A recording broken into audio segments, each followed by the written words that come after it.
So welcome to the inaugural TrailLite Group Know Before the Show presentation. So I guess the whole reason we decided we would put this together is going to a show is fantastic. It's very exciting. We come with a lot of units, a lot of our staff come along, and it's a very big event for us.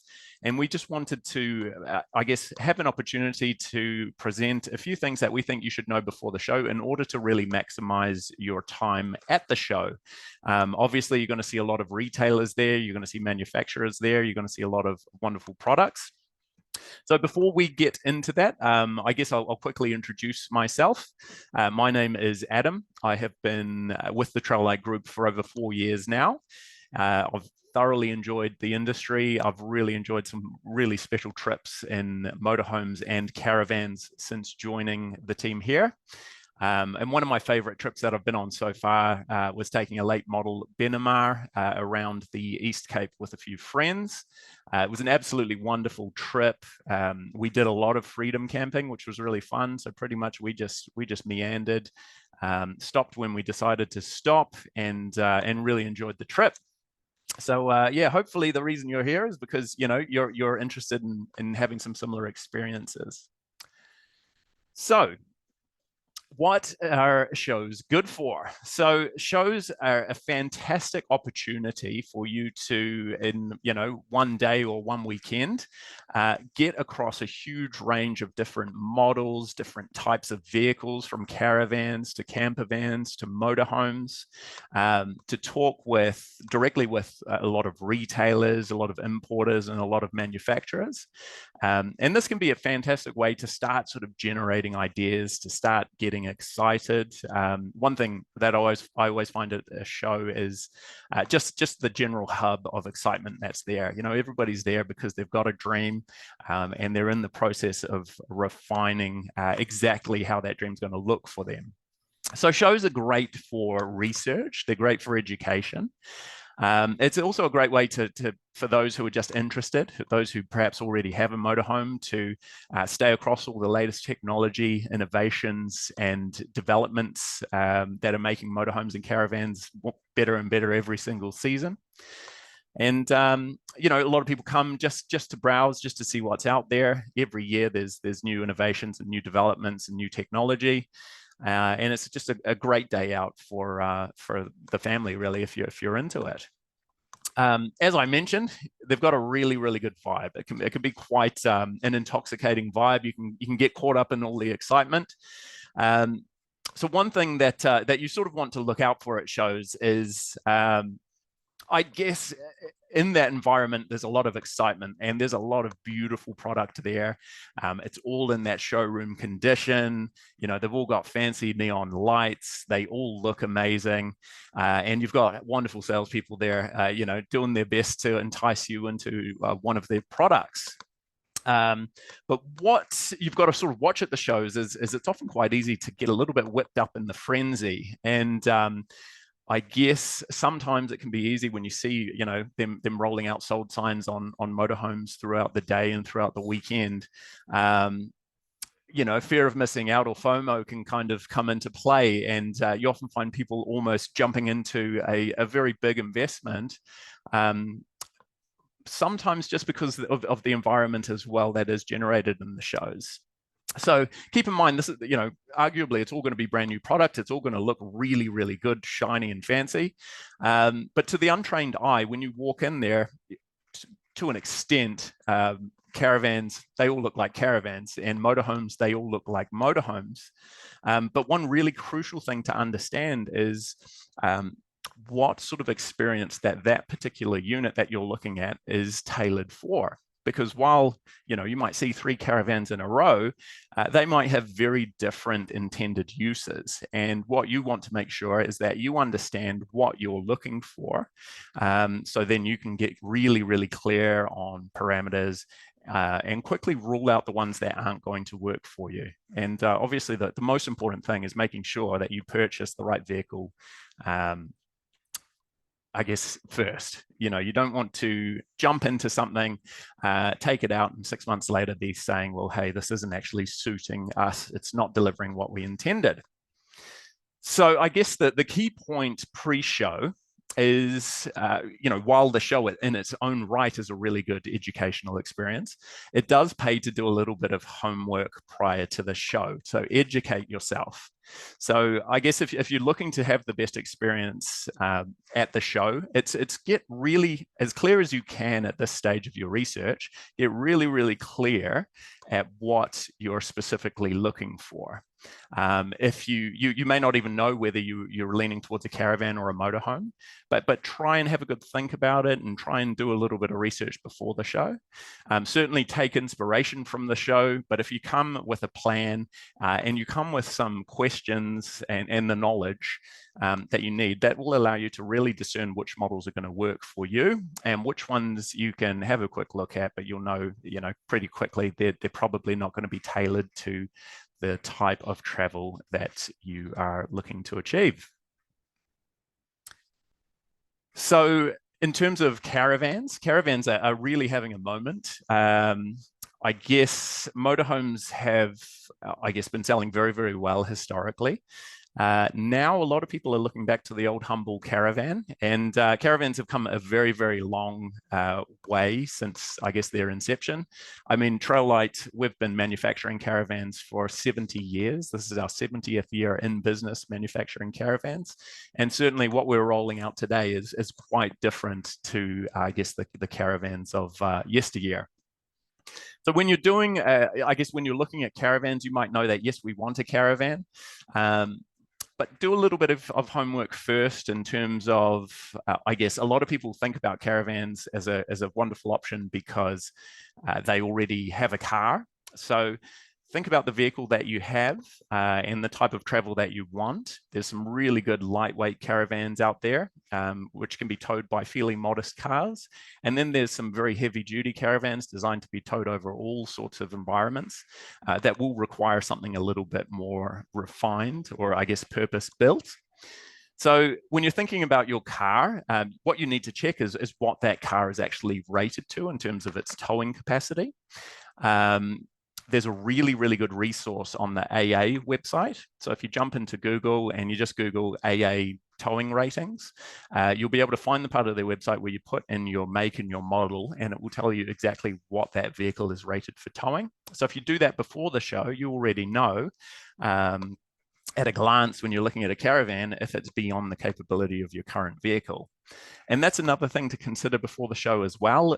If you do need to purchase a tow vehicle, have a little think about what that vehicle is going to look like. Are you looking for a caravan that is quite heavy, in which case you might need a big Ford Ranger to tow it? Or say, for example, the eldest range of caravans that we have, they can be towed by quite modest vehicles.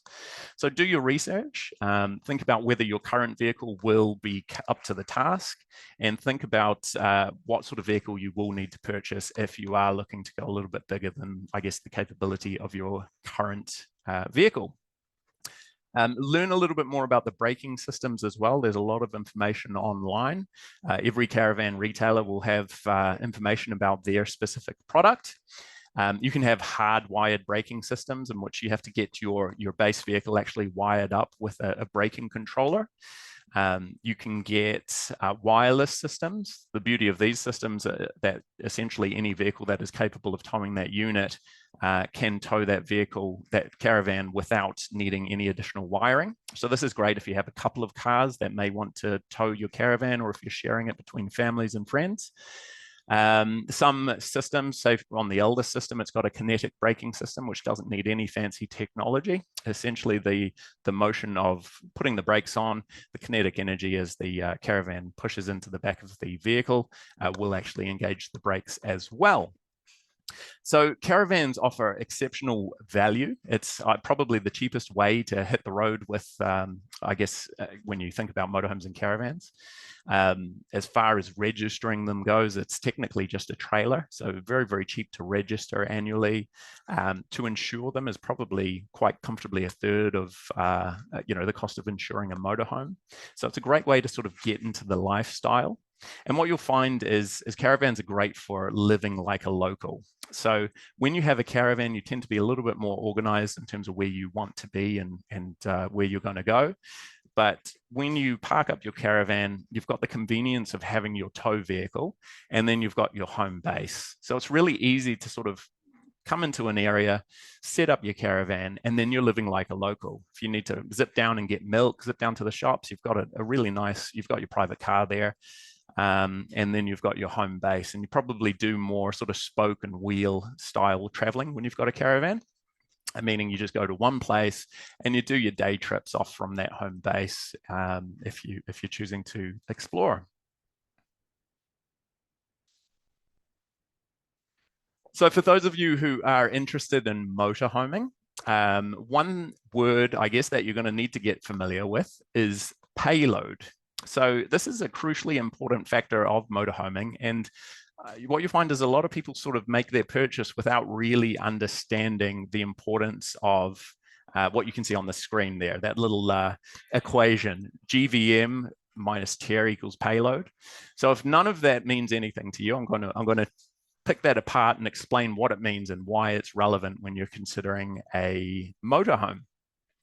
So every vehicle as it sits will have a TER weight. So a TER weight is essentially the weight of that vehicle in its manufactured state. So it's the motorhome sitting there as is, with empty water tanks, but a full tank of diesel and one full gas bottle. So essentially your TER weight is the weight of your motorhome the day that you pick it up, when it's got full tank of diesel, nothing else. GVM stands for gross vehicle mass. Now, every vehicle will have a GVM, and a GVM is the heaviest that vehicle is legally allowed to be on the road. So every vehicle that you drive will have a maximum weight that vehicle can safely operate within. So essentially, you've got your TER weight, so the weight of your motorhome as it sits, and you've got the max GVM, your maximum weight that can be, and the gap in between that is your payload. So your payload is the amount of weight that you can load into that vehicle and safely travel with. So for example, when you're looking at a vehicle, your payload is going to take into account, you've got to put your passengers. So if it's just a couple of you, then you've got to take into account 2 people. If you want to travel with kids or grandkids, then you've got to also take into account their body weight. When you think about water, water is roughly a kilogram per liter. So if you're looking at a motorhome that has, 120 liters of fresh water, if you plan on traveling with full water tanks to your destination, that's another 120 kgs out of your payload. So as you can imagine, by the time you fill your fridge, you put the fishing rods in the back, you've got all your clothes on board, all of your gear, you can actually start getting up to some pretty reasonable weights, and not all motorhomes will have a substantial payload. Some of them can be very, very restrictive. So before you go to the show, what you want to do is just kind of have an idea of what you want to do on the road, what you want to take with you. So things like, who's going to be coming, how many passengers you will have. Are you going to be traveling with full water tanks because there's not water where you want to be? And what sort of gear do you want to take? Do you want to take, the stand-up paddle board? Do you want to take, an electric scooter? All of this has to fall within that payload for you to be safe out there on the road. One thing as well that I see in this company, when customers come in, you see the customers that pack for every possible eventuality, which is fantastic. But you got to keep in mind, everything that you put into the motorhome, you're going to be paying to haul around. So if you pack up your motorhome with gear for every possible eventuality, over years of traveling, that's hauling around a lot of gear that you might not necessarily be using very frequently. So my advice is pack for the occasion, pack for the trip you're on, more so than just jam pack up your motorhome. Having said that, if you've got a huge motorhome with a great big payload, you can take whatever you want. But just keep in mind, the heavier you are on the road as well, the more diesel that you will be burning along the way. Now, WAF versus COF. So if that means nothing to you, we're gonna pick that apart a little bit. We're gonna work out what a warrant of fitness is and a certificate of fitness is. So presumably a warrant of fitness surely will be at least somewhat familiar to most of you. A warrant of fitness is essentially the check that is done on most passenger vehicles that are privately owned. So that is just a safety check, making sure that that vehicle is safe and equipped to be out on the road.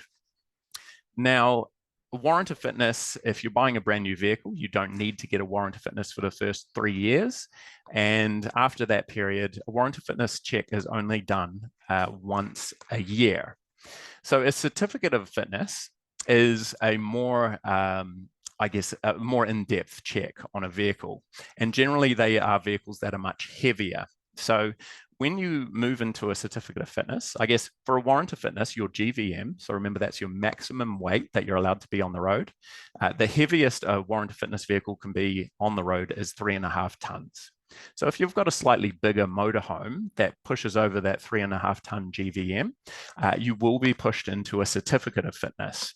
So that's just a bit more of a comprehensive check because obviously you're going to have a heavier vehicle on the road. So they want to really make sure that it's in tip-top condition, that if you have to slam on the brakes, that that vehicle is going to be able to stop and perform as it should while out there on the road.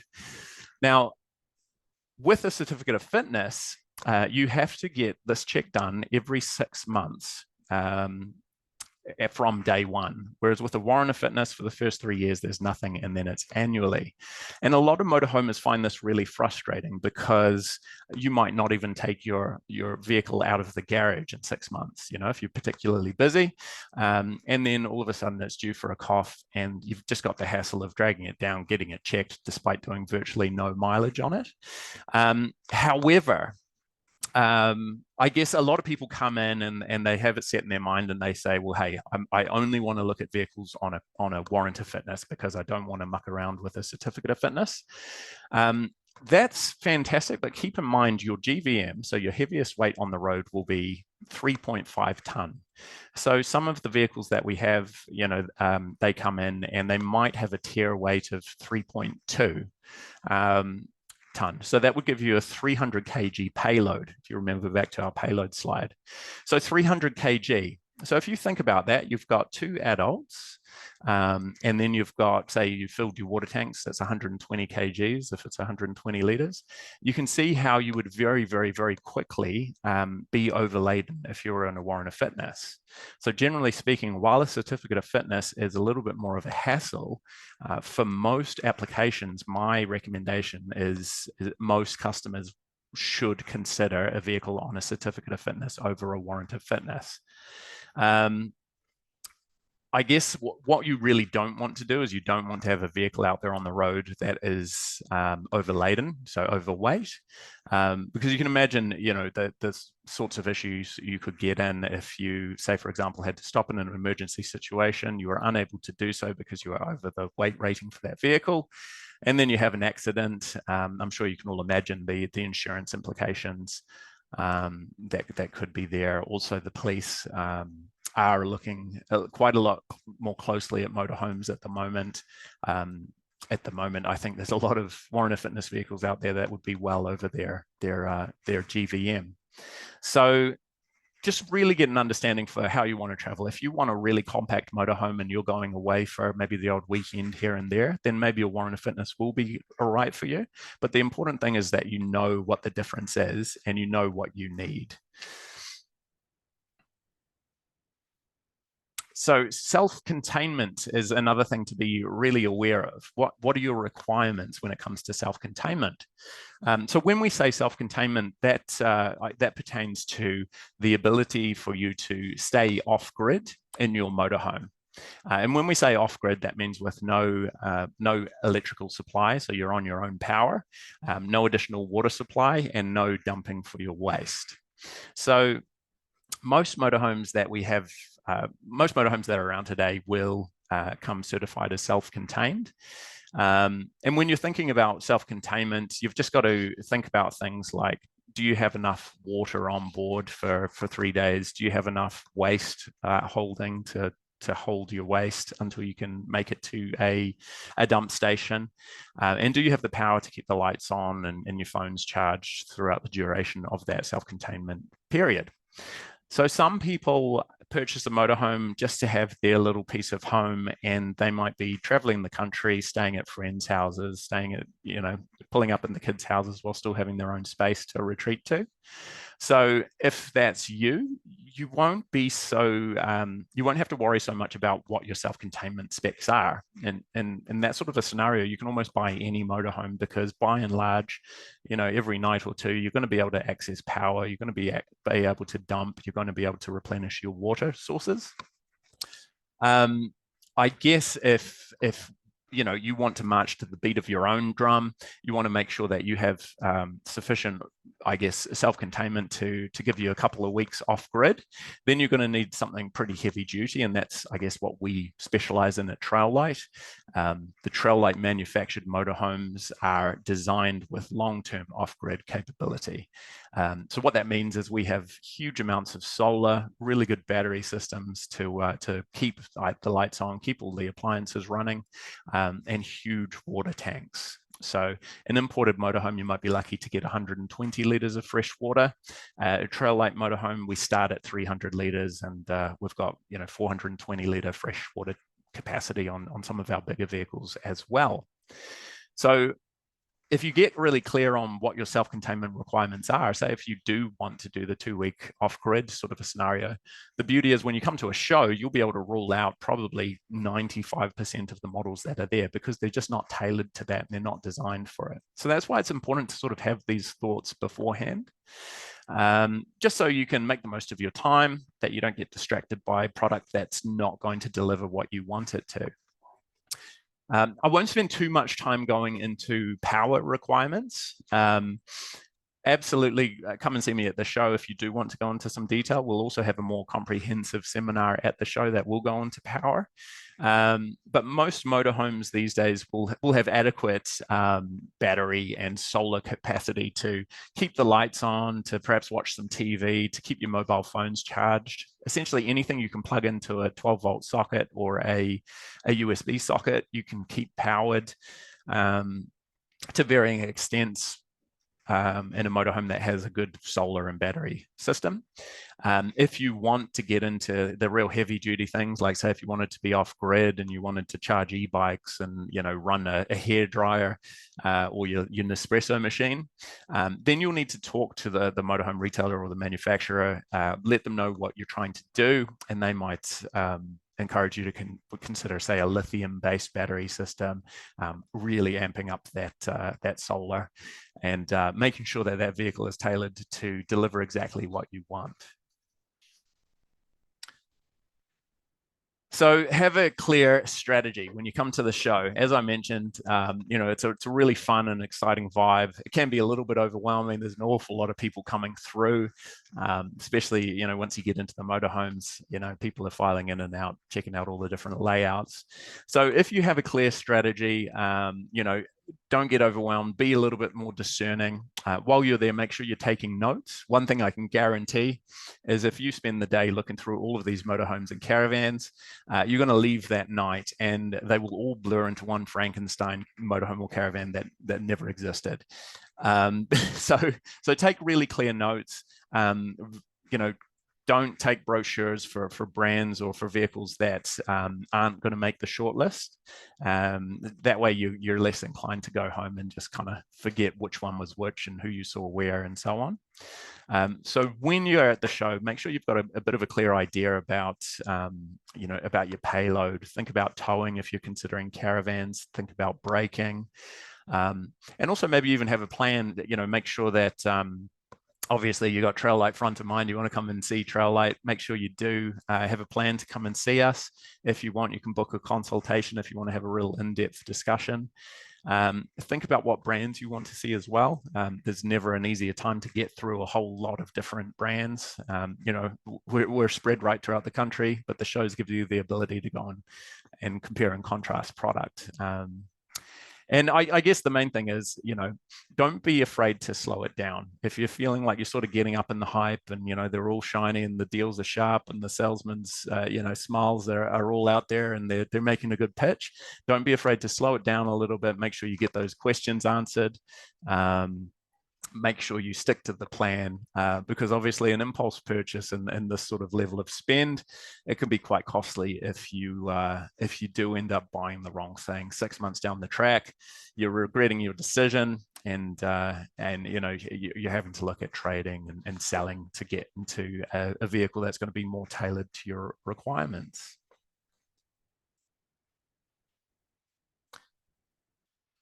All right.